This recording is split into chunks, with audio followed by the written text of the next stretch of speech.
Bueno, y aquí estamos en este viernes, con ya más de un mes de iniciada la guerra de Putin sobre Ucrania, con un mundo que a partir de ese preciso momento ya no será el mundo que era, un mundo multipolar con una situación de equilibrio, con pequeñísimas guerras regionales que en su mayoría se desarrollan en África, algunas de ellas en Asia, como en particular la guerra de los Hutis en contra del Reino de Arabia Saudita, una guerra también cruel como toda guerra, pero de baja intensidad mediática y escasa visibilidad global. El día de ayer marcó el regreso de Estados Unidos a la OTAN. ¿Qué quiero decir con esto? Luego de un largo proceso de muchos años, en donde la cantidad de tropas norteamericanas en el continente europeo fueron decreciendo, en particular por la oposición de los sectores y gobiernos de izquierda a la presencia de tropas estadounidenses en el territorio europeo, y como parte de la visión negacionista de la posibilidad del conflicto con Rusia, caída la Unión Soviética, el número de tropas norteamericanas en el continente había disminuido dramáticamente, y mucho más en el tramo del gobierno de Donald Trump, que exigía, y en este sentido yo creo que con justificada razón, que Europa se hiciera cargo de su propia defensa continental y no descansara en el presupuesto de la Unión Americana. Lo cierto es que a partir de esta semana, concretamente por las decisiones que se hicieron conocidas y públicas, Alemania pasa a ser, en no mucho tiempo más, la tercera potencia militar del planeta.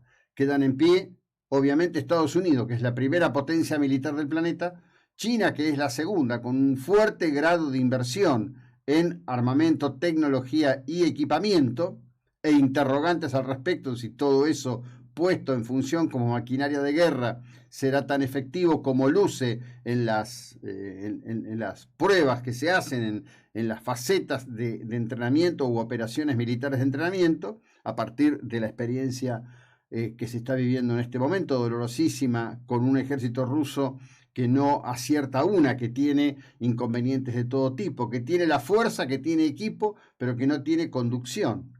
En la mañana del día de hoy se está informando, y esto lo confirma la inteligencia británica, que junto con la inteligencia norteamericana han sido las más efectivas en plantear exactamente qué es lo que estaba ocurriendo y qué iba a ocurrir. Recordemos que las primeras advertencias de la inteligencia británica al respecto de que Putin se preparaba para invadir Ucrania datan de hace un año, ¿sí? Todo el mundo desoyó esto, dijeron, bueno, no, de ninguna manera, esto es política, esto es para tensar la cuerda, los buenos y los malos, etcétera, etcétera. Estamos frente a los hechos. El alcalde de la devastada Mariupol, ciudad mártir sin ninguna duda, ha confirmado que el ataque al teatro de Mariupol, en donde claramente se veían los carteles que decía niños, ¿sí? Hay un número de 300 fallecidos. Allí había algo más de 1000 personas en un área de sótanos. No llegaban a ser búnker bajo ningún punto de vista. Seguramente parte de la estructura oculta, digamos, de lo que es toda actividad teatral. Los muertos se vuelven un número. Y el número se vuelve parte de un registro, y el registro se vuelve parte de una estadística, y el dolor se cosifica. Es probablemente una conducta necesaria de la mente humana para poder soportar lo que ocurre. En la mañana de hoy, tal como señalaba, la inteligencia británica sostiene que a 35 kilómetros de Kiev, esto sería, por ejemplo, mitad de camino con Balcarce, para tener una idea, las fuerzas ucranianas han recuperado el terreno, han colocado a los rusos en retirada, y en el día de ayer había una imagen muy intensa, muy fuerte, que fue el impacto sobre un buque de transporte que quedó completamente destruido. Buque de transporte que la inteligencia ucraniana había ubicado a partir de las propias publicaciones de propaganda del Kremlin, cuando mostraban ese buque de transporte, que era el que llevaba tanques, municiones, refuerzos, y se había hecho todo como una suerte de presentación. Hay otros dos barcos que quedaron afectados en ese momento. La imagen que nos está acompañando, para quienes están en streaming con nosotros, es la imagen de soldados de nacionalidad norteamericana que combaten en el ejército ucraniano. Hay dos videos que son los primeros que se conocen, La mayor parte de ellos está interviniendo en combate, son veteranos de Afganistán. Por supuesto, como ocurre en el planeta, todo el mundo anda con su cámara digital, todo el mundo, digamos, va haciendo registro de lo que ocurre. Lo que están mostrando es el ataque que hicieron, la recuperación de un área muy próxima a la zona de Kiev, y en donde, digamos, han colocado en derrota al ejército ruso. Acá hay un dato, son datos que se están brindando ahora, en este preciso momento. Se habla de más de 4.000 soldados rusos muertos y unos 3.000 prisioneros. El tema de la cantidad de prisioneros comienza a ser un problema también para la logística del ejército ucraniano. El ejército ucraniano que tiene deslumbrado a los analistas militares en el planeta. En tanto esto ocurre, el país más complicado de Europa, casi insólitamente diría, es España. En la mañana del día de hoy, el gobierno español ofreció una reducción de 20 céntimos en el valor del litro de combustible para una algarada de una plataforma independiente de camioneros que no reconoce a las organizaciones tradicionales y que está obligando a la ministra de Transportes del gobierno de Pedro Sánchez a decir hoy tempranito, bueno, sí, en definitiva, que los van a recibir. Primero los trataron de que eran muy pocos, después dijeron que eran una tropa de choque de la derecha, después dijeron una cantidad de cosas. Bueno, hoy probablemente o mañana se van a sentar. La plataforma independiente, así le llaman los medios españoles, ha demostrado que es la que concentra la atención de las necesidades verdaderas, en este caso de los camioneros. El desabastecimiento está notándose ya fuertemente en las grandes ciudades y se habla todos los días de problemas para cumplimiento de contratos de producción, lo cual es un dolor de cabeza fenomenal. El premier español sigue como en otro planeta, ¿no? Hablando de otras cosas, armó el bolonqui ese que armó en el acuerdo con Marruecos, dejando a Argelia de lado. ¿Y por qué digo que esto es insólito? Porque desde el punto de vista, por ejemplo, de la provisión de gas, España debiera ser necesariamente uno de los países menos afectados, o quizás nada afectado. ¿Por qué?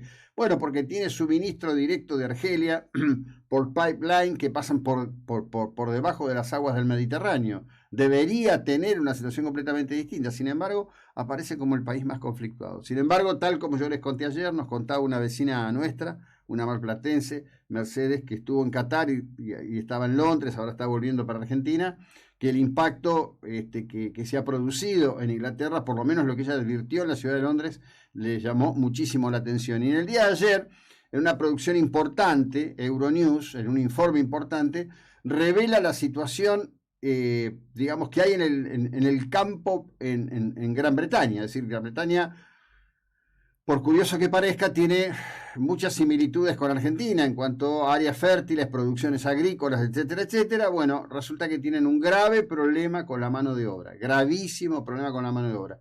Para decirlo como nos gusta decir aquí, no consiguen gente que quiera trabajar, que quiera agachar el lomo e ir a trabajar en una cosecha como temporero.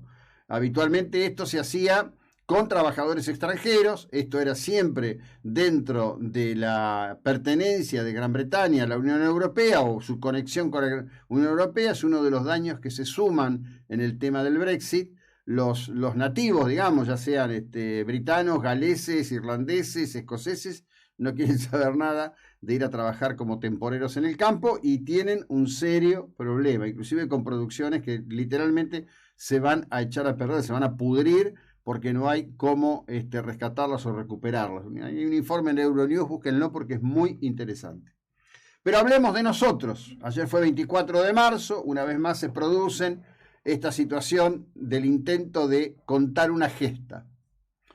El 24 de marzo, tal como señalé, claro, todos sabemos, hubo un golpe de Estado, se derrocó al gobierno constitucional de María Isabel Martínez, viuda de Perón, un gobierno que estaba profundamente debilitado, tan debilitado, que en la última cena de camaradería de las Fuerzas Armadas, siendo ya jefe de Estado Mayor de Ejército Videla, siendo jefe de Estado Mayor de la Marina Macera que, bueno, llevaba todo un tema alrededor de Isabel, una suerte de idea de seducción para poder contar con Isabel en lo que después se supo con los años era la idea de un proyecto político de Macera apalancado en el peronismo, viéndose él a sí mismo como una suerte de Perón redivivo, tema del cual la verdad se habla poco.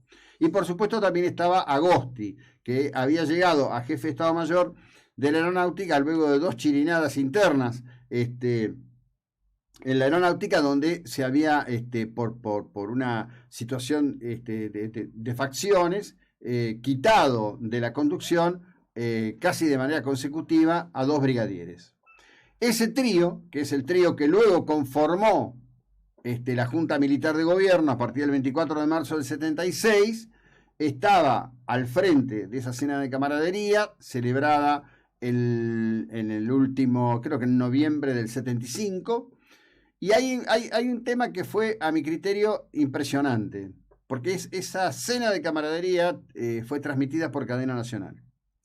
Y entonces estaba sentada Isabel en el centro, por supuesto, estaba Luder, presidente provisional del Senado, el hombre que no quiso ser sucesor de quasi facto de Isabel. En ese momento había un gran impacto político en la Argentina por la situación de Uruguay, con el gobierno de Bordavere. Bordavere era literalmente un títere de la Junta Militar Uruguaya, eso en Argentina pegaba muy duro.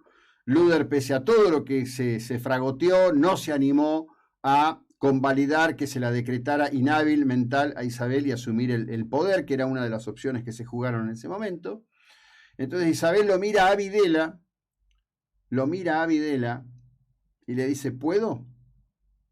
Y cuando Videla le dice, por supuesto, señora presidenta, Isabel se para y lee un discurso en esa cena de camaradería de las Fuerzas Armadas.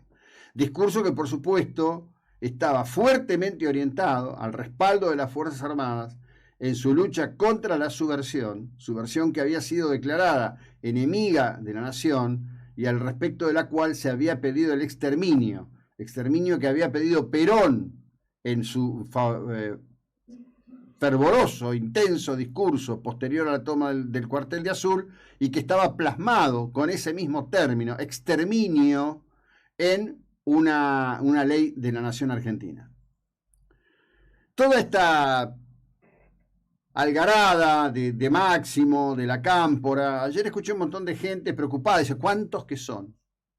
Sí, 25, 30, 35 mil. ¿Qué significa eso en términos de voto? La verdad que lo que más impacta de todo esto, ayer la Cámpora no solo tenía una guardia montonera, había una cantidad de motoqueros, es decir, se han dedicado a reunir la marginalidad. Chapotean en la marginalidad les complace, les hace sentirse que son más. Máximo dijo, entre otras cosas, en ese móvil propio de la Cámpora que estaba ayer, a través de un canal de YouTube. Curioso, ¿no? Recurren a YouTube, que es una empresa nacida del ingenio de creadores independientes, no sindicalizados, no pertenecientes a estructuras de poder estatal, adquirida por Mark Zuckerberg, el creador de Facebook, hoy el tipo que concentra uno de los factores de mayor poder en el planeta. Es muy curioso. Pero bueno, ahí en la plataforma de YouTube armaron su canal, Camporista, reivindicando también una cuestión que es ridícula, ¿no? Cámpora fue un señor al cual el destino lo colocó en un lugar, yo creo que para él seguramente impensado. Reconstruido en el discurso, a partir justamente de la obsesión que tenía el canca Gullo con Cámpora, tenía una gran obsesión Gullo con Cámpora, lo admiraba fervorosamente porque lo consideraba una suerte de mártir peronista injustamente desplazado del poder. El que lo desplazó del poder fue Juan Domingo Perón.